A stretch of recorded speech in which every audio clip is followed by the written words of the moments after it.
Hello and welcome to part 4 of finishing off a peg bag.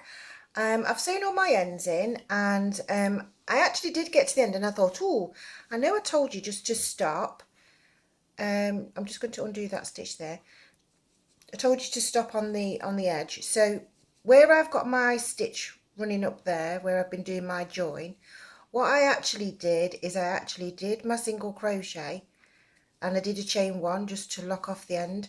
That's the only thing that I didn't say for you to do, so I'm very sorry that I didn't mention that earlier, but like I said, I just made this one up as I went along at the weekend. Now as you can see, that does leave that sticking up a little bit. Don't worry about that. If you've still got your thing in the end here, we're going to recycle this point. Yes, it's left a little bit of a hole, but if you just give it a jiggle, it settles back down. And what I'm going to do is what you need to do is make sure that your bag is as straight as it can be. So, because sometimes when you put it down, it's sort of a bit wonky.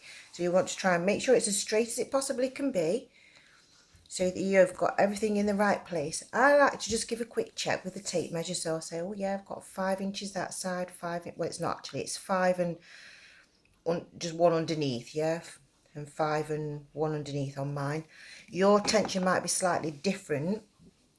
But what you do is you get the left hand side of your bag, because obviously we work going this way across from our right to our left. So I'm going to use this just through the second top of my stitches. Just going to literally just get that there and pull that through and just do myself like the little slip stitch thing that I did before, and just and all that's doing is just stopping that from flopping around while we're actually working and being annoying more than anything.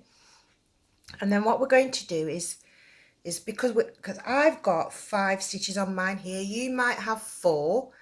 It depends how you've done it. You might have done it wider, you might have had like 6, or you might have just done 2 because you didn't want a big slot. But I know that these 2 stitches need to go together there. So then I want 1, 2, 3, 4, 5. I need to be empty stitches. So I need that last stitch there, ideally, to go into there. However, sometimes as you work along, you've got it a bit wrong and it slips over a little bit. But don't worry, that's not a really bad thing, okay? I haven't left enough of a tail end to use to be able to use that to be able to then anchor back on. So what I'm going to do is I'm just going to get my yarn, and all I'm going to do is I'm going to go into the ends here. I want to try and hide that down, so when I actually sew it I can hide that away. Just there. Am I right? Yeah. So I just I've lost my yarn there. So what we're just going to do is, you can go right in the end there if you want to. It's a bit fiddly, and you just get hold of your yarn, you pull it through. This next one, look, I need to just come up that little bit just to level that back down there, and you're just going to slip stitch all the way back to the other side. I hope I've got this in the right angle so you can see it. Oh, I've done that a bit tight.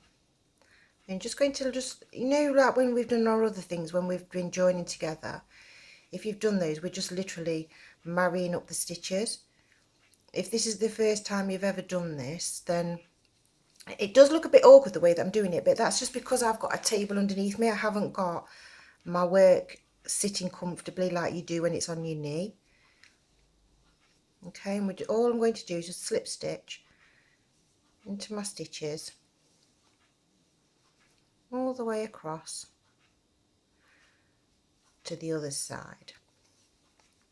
And I did say yesterday, I thought, oh, it'll be a miserable day today, but it's actually not so bad. It's been very, very windy, but the sun's actually still managing to shine, which is quite surprising. And it has gone cooler though. It's not. Yesterday it was lovely. I mean, I actually did get a little bit of a sunburn on my shoulder when I sat outside, and I didn't notice until the end of the day. And I was getting ready for bed, and I'm like, oh, just on one side I've got a little bit of a red patch. So it's surprising that you need your suntan. I mean, do you know when I was little, we used to be able to go out in the sunshine in the summertime. We never ever did we have suntan lotion. I can't remember that. We used to go down to the beaches and everything. And no, I look at photos of when I was little, and we used to have beautiful tans, and never ever did I know that we ever got burnt. So it's just the hole in the ozone layer. It's not protecting us anymore.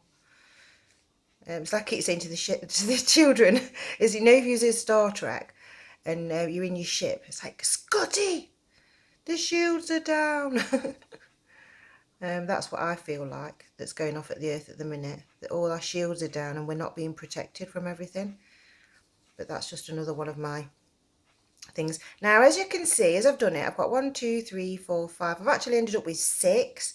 So I've actually gone slightly wonky, but I'm going to carry on and persevere, because I'll show you it actually really didn't matter that much. So I needed to have 5 empty stitches here. So that's 1, 2, 3, 4 and 5. Now I need to go back through this front stitch again, through there and through the next stitch along, so I can see where my stitch is there, and come through there,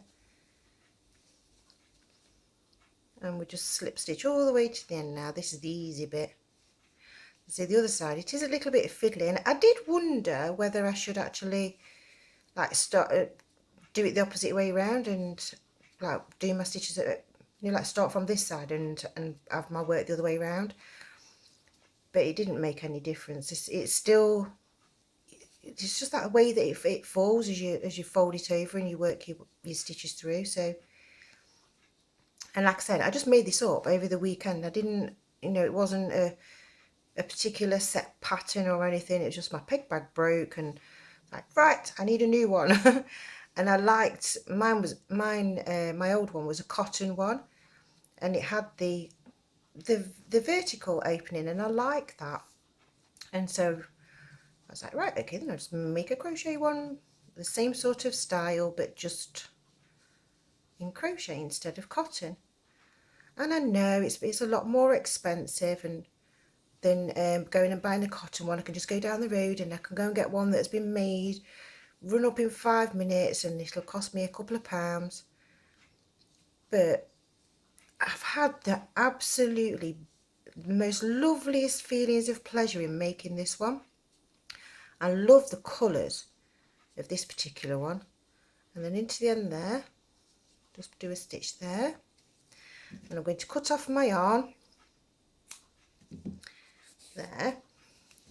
And now when it comes to sewing in, I said to you about, we've got this little bit of a lumpy bit one there sticking out, because look, it didn't make any difference, that one little stitch moving over it. Really, can you see the top of that? It hasn't made any difference whatsoever to the finish of it. Okay, it was just a guide, because when I noticed that I did it with my other ones, I thought, oh, that's nice. But you see here, because I've got my other tail end, what I do is I like to tie myself a nice knot, which has now brought that end back down so you can't see it. I always do my knots as a double knot when I'm working, because I just I like to think that when I've finished my work, that's it. It's just not going to come undone. I can put it in the washing machine, it will survive. So the only thing is that, even though I've bought this new needle, it's actually, even though it's got a nice wide end in it so that I can use it for my cottons, I can't actually thread 2 strands of yarn through it. So just going to tuck that into there. That's nice and tight, and cut that bit off there. Put my thread to one side, because they always come in handy for something, even if it's just for tying up a plant, when you're in the garden. And because I've got some raspberry bushes, which they do really need tying back, I will be honest. But my guinea pig because I've only got the one left, bless him. His name's Alfie. He's an albino as well, so he doesn't like to go out in the daylight like that. He likes to come out in the dark, and he likes to hide in the shady bits in the day when he does come out. And he's got a fetish. He's got a thing for it. He keeps climbing up and getting onto his little back legs and pulling at the plant so he can eat all the raspberry leaves. And I did tell him off the first time I caught him doing it, and then afterwards I thought, oh, he's all on his own. I should just leave him be. No, it's not going to hurt just for him to eat one of them. So yeah, so he's a funny little guinea pig, this one. He jumps around like Bambi, because that's his nickname, Alfie Bambino, because he jumps around like Bambi. And there we have it. That is it. That is the finished result of just a plain and simple peg bag. There's nothing fancy about it. It was really nice and plain. And this time round, because I've been showing you all my different hangers, this one is actually, it says on it something that it's for a 9 to 10 year old, and the height was 140 centimetres, but it was the right size there. So I'm going to have to get off the label, but I left it on so that I could show you that there's all sorts of different hangers that are actually the correct size that you can recycle. You can just pop into a shop and say, have you got a spare hanger, please? You know, and they'll give you one.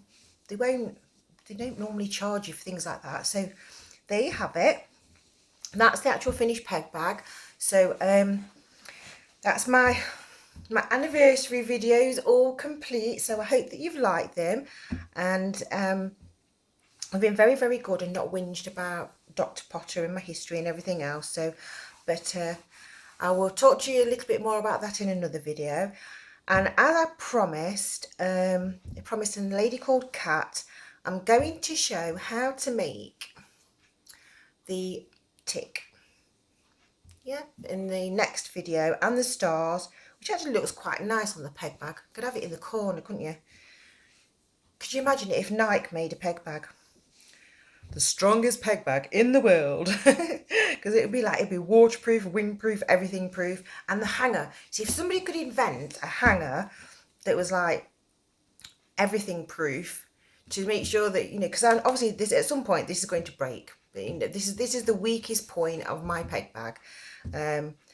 So yeah, it'd be fantastic if you could have, like, I don't know, they could make them, couldn't they? Could make them out of you know how they use old ties and things like that to recycle them? They could do that with hangers for us. But anyway, I hope you like it. I hope you've enjoyed my videos. Thank you very much for watching. Thank you for liking. Thank you for subscribing. I haven't written this out as a pattern to be able to sell it or anything like that. I just literally just did the videos, just got on with it. And, well, there you go. I just thought you'd really, really like it, okay? So let's just do, because I'm having a problem, so what I'm going to do is I'm just going to sit with my video. I'm having a little problem with my photos, because my camera it's absolutely fantastic, don't get me wrong. It's just that when I try to upload it up into YouTube, the megapixels are too high, and so it won't accept it for my little thumbnail. So I'm having to just use the thumbnails that YouTube gives me, and some of them, honestly, they're out of focus and a bit naff, to be fair. But I think this weekend I might go out and actually, as long as the weather's nice, and just take some photos of things so that I can actually have some nice thumbnails. But anyway, I'm waffling on again. So thank you for watching, thank you for liking, thank you for subscribing, thank you for sharing, thank you for your lovely, lovely comments and all your support. I really, really do enjoy making these videos. Bye for now.